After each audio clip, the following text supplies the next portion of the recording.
Coming up, America will honor the men and women who served and those who paid the ultimate price. New York One's Angie Gonzalez spoke with one Army veteran who's now living in Queens. He took part in two of the most harrowing battles of World War II.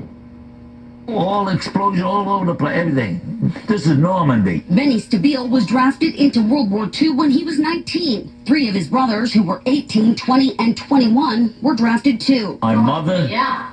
She was heartbroken. Fortunately, all four came back alive, but Stabile had some close calls, like when he found himself in a small boat headed to the coast of Normandy, France, on June 6, 1944, D-Day. We didn't know it was going to be an invasion. I don't know what the hell to think, because I can't even swim. Stabile landed on Omaha Beach with the 29th Infantry and estimates that only a dozen members of his regiment survived. It was a disaster that day. But the mission was a success.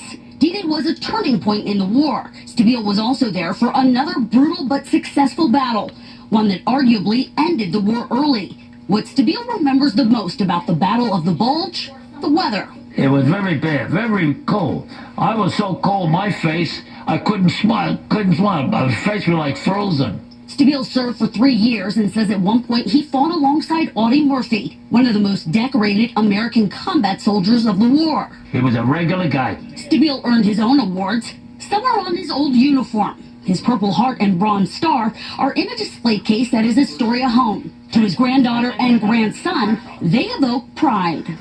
He's amazing. It's inspiring. Stabile worked for decades as a carpenter before retiring. In his basement, he keeps a trove of old documents, guns, bullets, and other war mementos. And in one box, love letters his then-fiancée sent him during his service. The two eventually wed and had a daughter and were married 70 years before his wife died 2 years ago. Now 95 years old, Stabile says he approaches every Memorial Day with mixed feelings. You know, I saw a lot. I can't say all I saw, but it's a solemn holiday for me.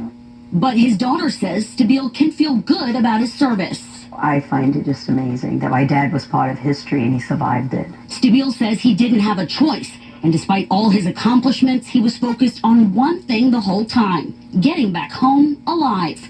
In Astoria, Angie Gonzalez, New York One. One morning's on one return.